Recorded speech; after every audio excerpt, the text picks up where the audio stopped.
Hello everyone, this is Hadrian. Thank you for watching. Let's play some more Total War Attila in our Eternal Empire series. We are finally starting to turn the tide, or we're about to turn the tide, against the Huns. Not that the Huns have been really bringing the tide against us. They brought all 10 of their stacks up here and then just kind of hung out for 5-10 turns. So the AI in Total War Attila, there are definitely some good campaign AI mods that you should look into and that I will be looking into in the future, because as I play these games more and more, I'm just getting to a point where I'm like, that's not, no, that's not what you would do at that point.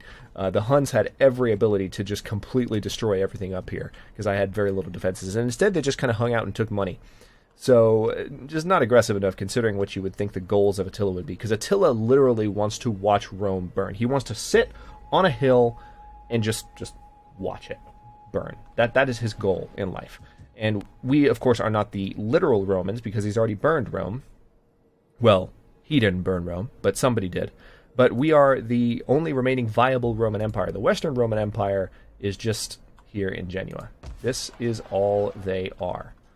So that's it. Not a lot going on with them.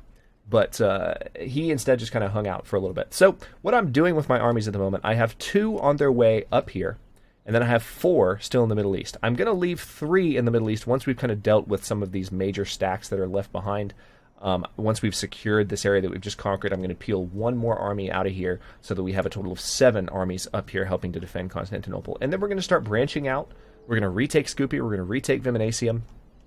And then we're going to start paying these stacks a visit. And what we're going to try and do is have units of 3 armies apiece. 3 or 4, because we have that 7th army that's going to be coming up pretty soon.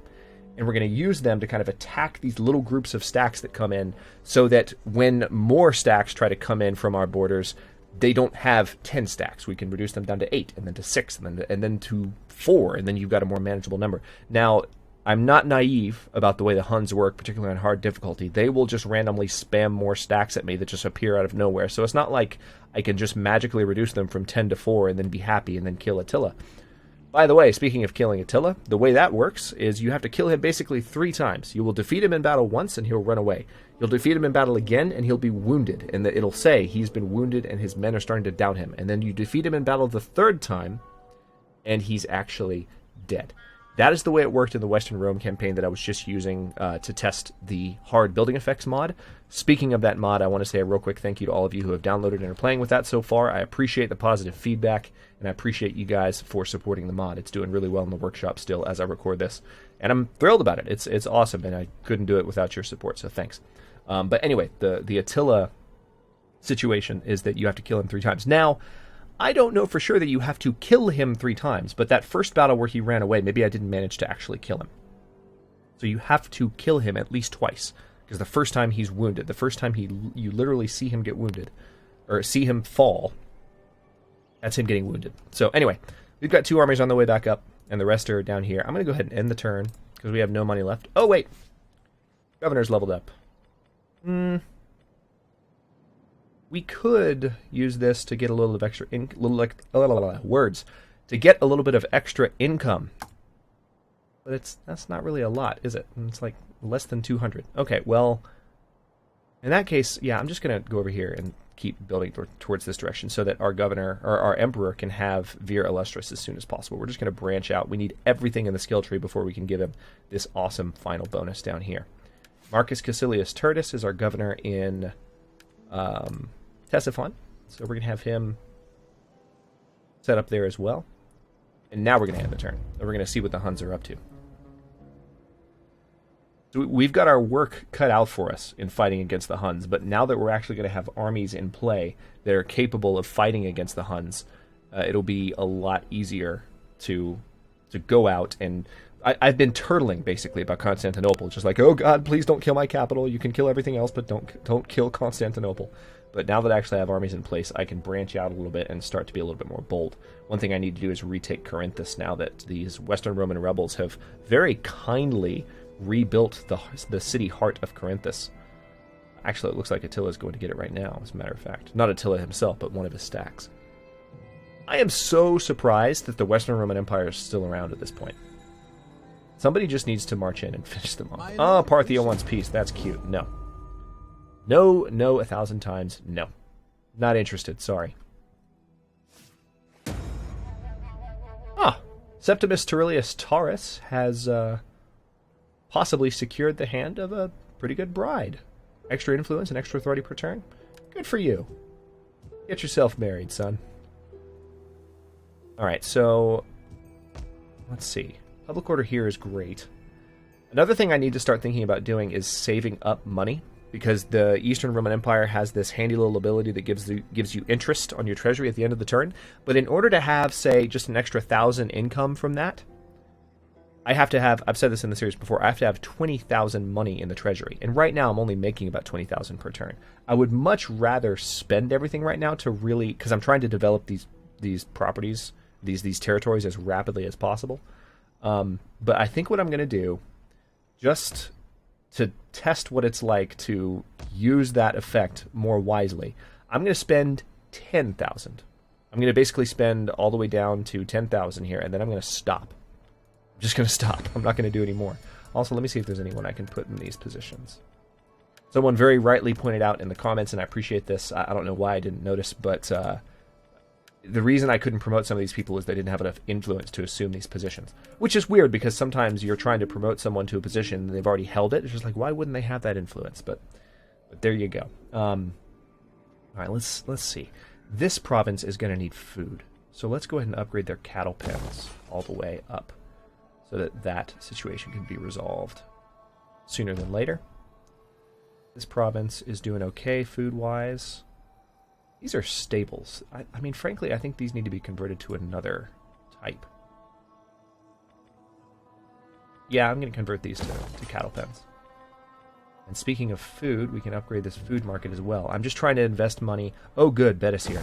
Let's go ahead and build a farm there, so we can have some additional food coming in that direction. There's a food market here that's helping produce food.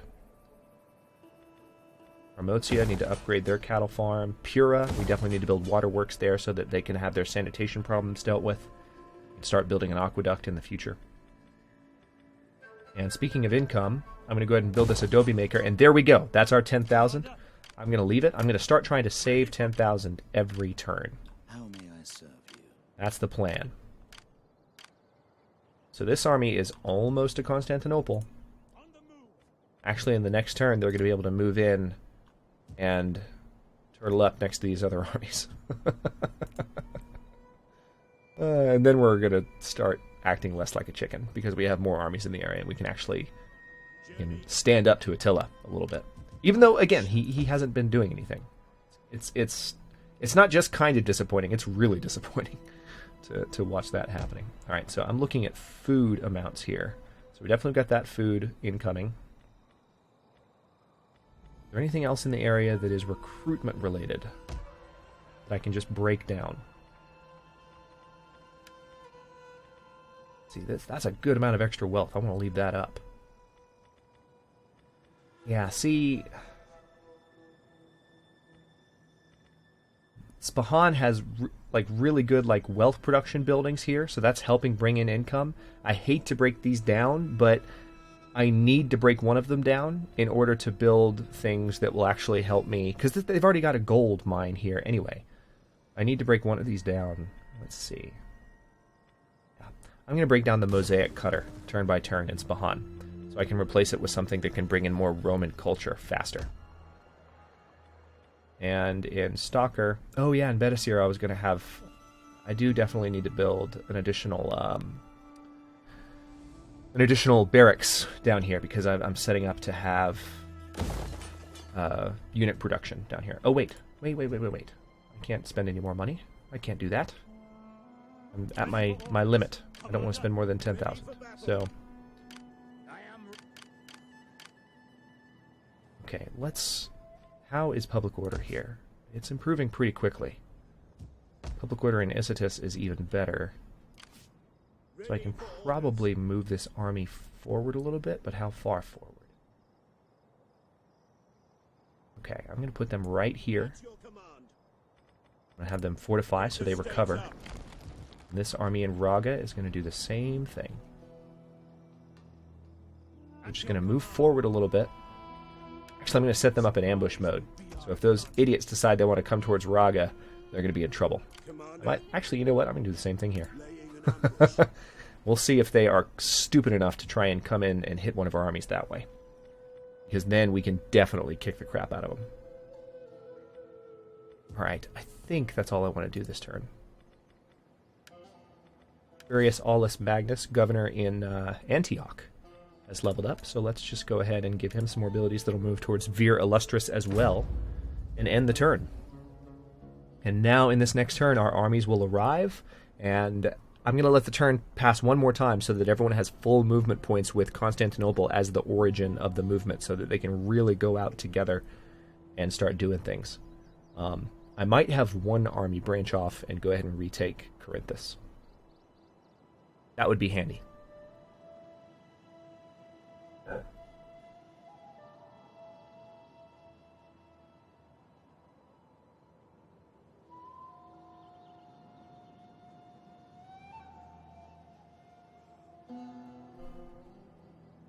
Yeah, see, the Huns are just raiding. That's all they're doing.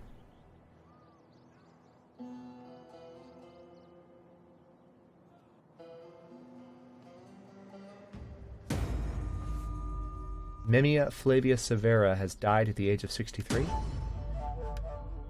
Okay, promotion secured. Alright, so our income is starting to go up too, which is awesome. We're up to 31,000 income. That's not as a result of that bonus I was telling you about. Oh, what are you doing? Alright, that's actually perfect. They moved into range of my army here. Aha! Because my armies were hidden. Yeah, I'm just going to auto-resolve this. Because my armies were hidden, they just moved into plain marching range of one of my armies. I wasn't able to do a full ambush because they didn't march right into me. But that's good enough for me.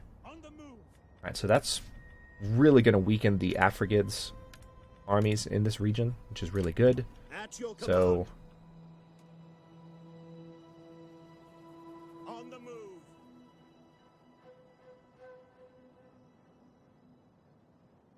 At once. Alright. So we need to recolonize both of these cities in the coming turns. Meanwhile, we're waiting for a public order to improve here. Actually, I can go ahead and move this army out as well. We're going to move him up to Raga. We have this army here in Pura that needs to be. Alright, so I do want to have latrines here for the growth bonus, because when we recolonize, we're going to need this to grow as rapidly as possible. I think we were in the process of breaking that down, and in Stalker we were breaking down... No, in Spahan we were breaking this down. Okay. Just trying to remember what we were getting rid of here. I'm going to get rid of this thing in Icitus too.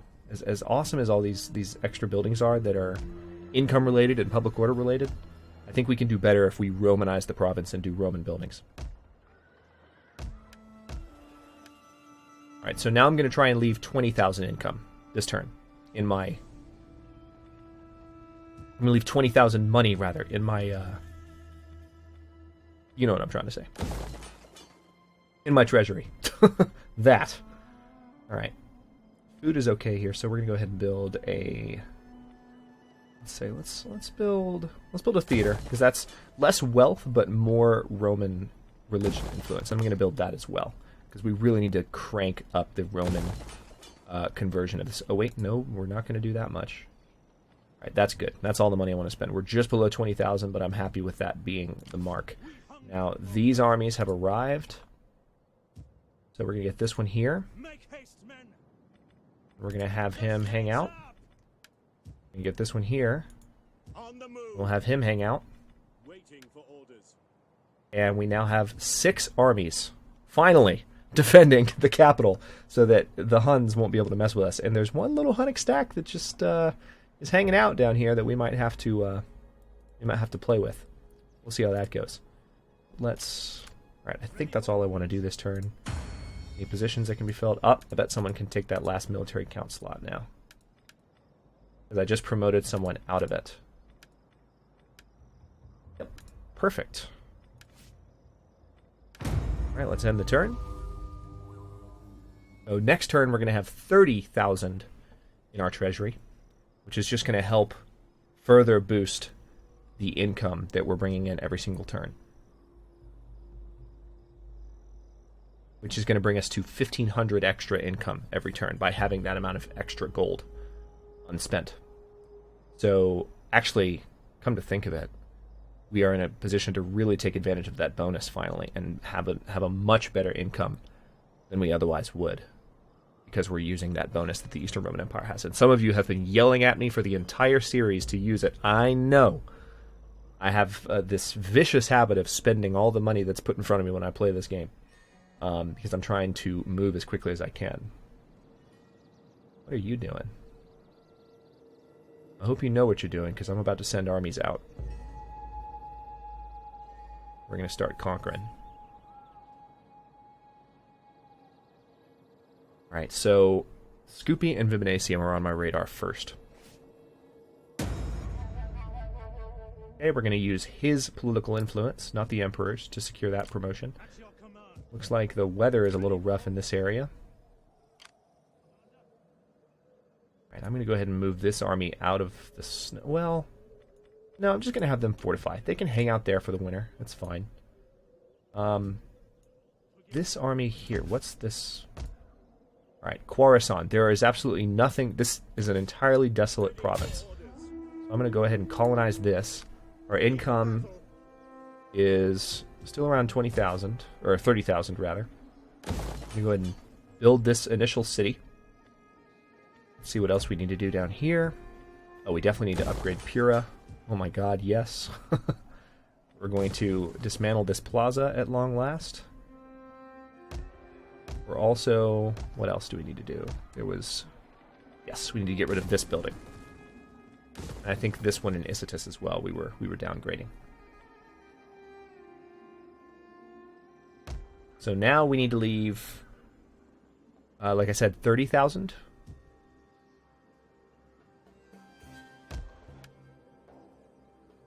Just looking through here to see what else.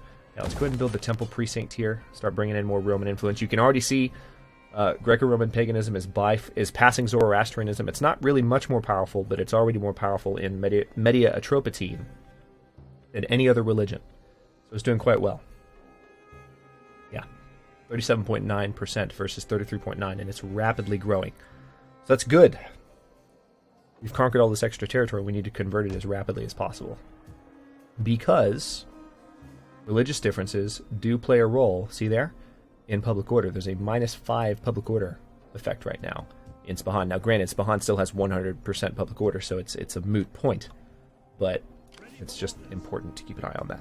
All right, so we need to get down to 30,000 this turn. I need to spend a little bit more money. I think I'm going to go ahead and upgrade Oh, no, I'm not, because I don't have the money.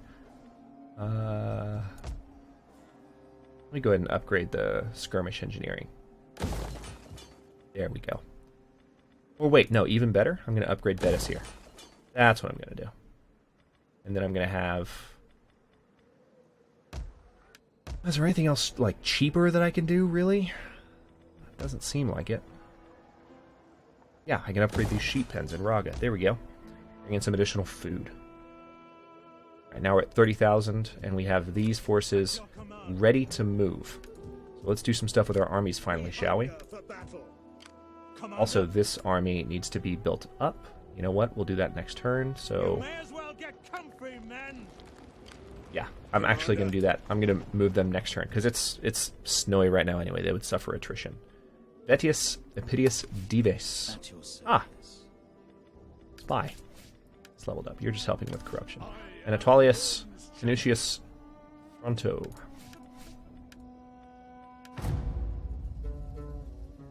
Or it's Anatolius, really. Not Anatolius. I'm throwing in some future French-style pronunciation. Anything spelled T-O-I, or just with an O-I, like P-O-I, you know, Sydney Poitiers in French, so. But there's not an I there in Anatolius, it's just Anatolius. I think we've established in this series that I sometimes embellish a little bit with the pronunciations of things. I don't do it consciously, I promise you, I don't. I care a great deal, actually, about pronouncing things correctly, which is why I sometimes pronounce things more eccentrically than I should. It's just a thing. Can't help it, but I try to. All right. I don't think the factions in the Middle East are really going to give us a lot of trouble anymore, but I am going to leave all the armies in place. Oh, no events. Okay. All right, so now I'm going to spend down to 40,000 this turn. Things are going well here. All right, we can now build a consecrated ground, which I'm going to do, so we can start spreading religion faster in that area. Also, I'm going to go ahead and build the... Tell you what, let's build an amphitheater in Pura. It's not the best way to spread Roman religion, but... let's do it. All right, I'm going to build the adobe kilns here as well. Do I have room for that? Yes, I do. Very good. And let's see what else we can build in the area. Is food okay here? Yeah, food is definitely alright here. Oh, in Spahan, we can also build a religious building, so let's go ahead and do that. Or actually, even better than that, let's go ahead and start building a forum so that we can have like a Roman-style amphitheater there. That's more important. Ctesiphon. Yeah, we're gonna go ahead and upgrade Ctesiphon. That's most of our remaining money, but we're gonna take care of that upgrade now because Ctesiphon needs to be at its maximum strength. Thank you very much.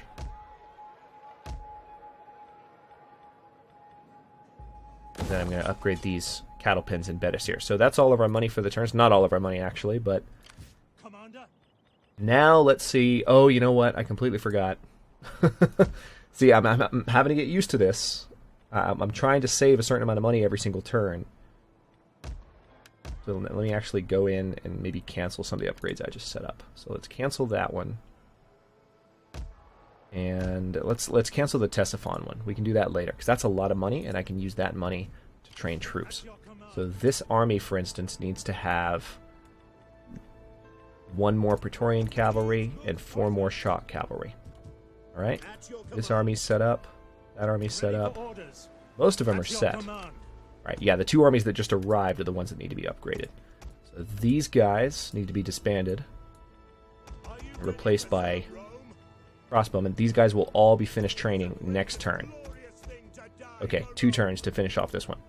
So once those armies are done training, then we're going to send them out and start doing stuff. Let's end the turn.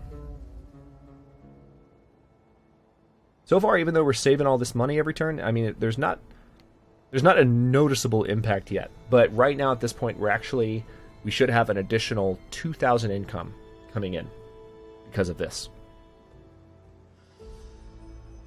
So just continuing to use the strategy, you go to 2,500 when you save another 10,000, to 3,000, 3,500, 4,000, 4,500, 5,000, etc.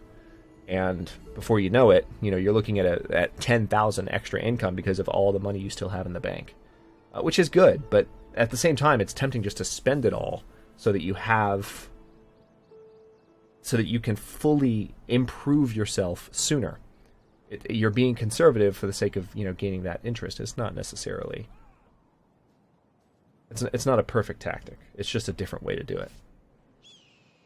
As I've said many times, it's not something I usually do when I'm playing. Alright, so now I'm going to reinstate these upgrades, including to Ctesiphon. We're going to spend down to 50,000.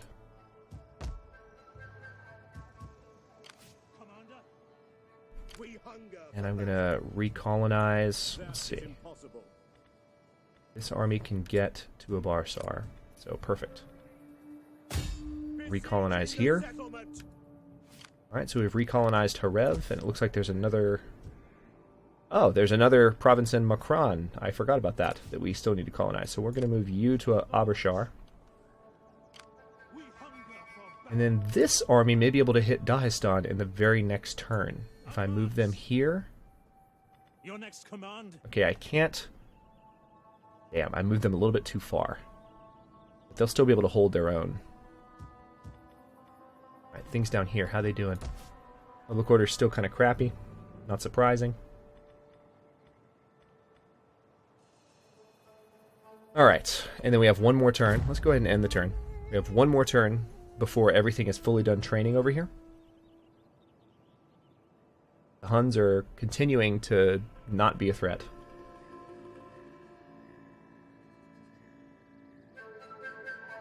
I'm being very deliberate about this, I know, but I promise you, in the next episode, or 2, or 3, just the next series of episodes, I don't even know why I'm saying or, there's just going to be an outward explosion of activity from these armies. And the other cool thing is, once we take a certain amount of additional territory, we'll have the ability to build 2 more armies. Oh, the Huns want peace now. Interesting. They want me to pay 6,000 for it, but they want peace. This would give me a huge opportunity to rebuild momentarily, and then possibly attack Attila at a moment of weakness. You know what? I'm going to do it. I'm going to do it.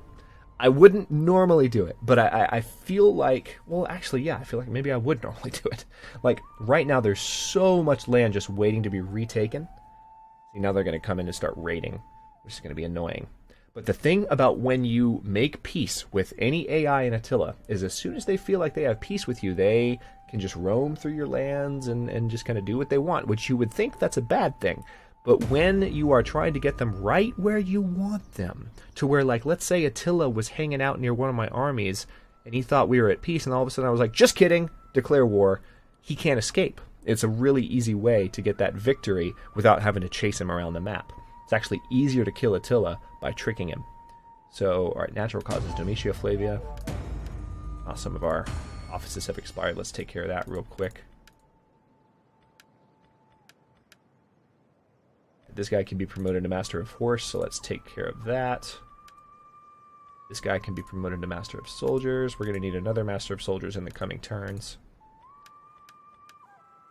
There's no one to take the last military count slot, but that's fine. Alright, so it is excellent.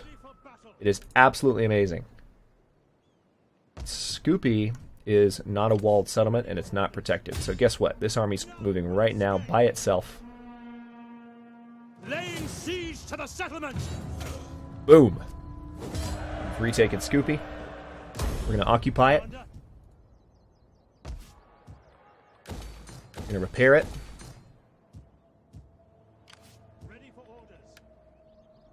This army here is going to do the same thing to Viminacium, which is also not walled, so I can just march right up and take it, because it's not being protected by anything.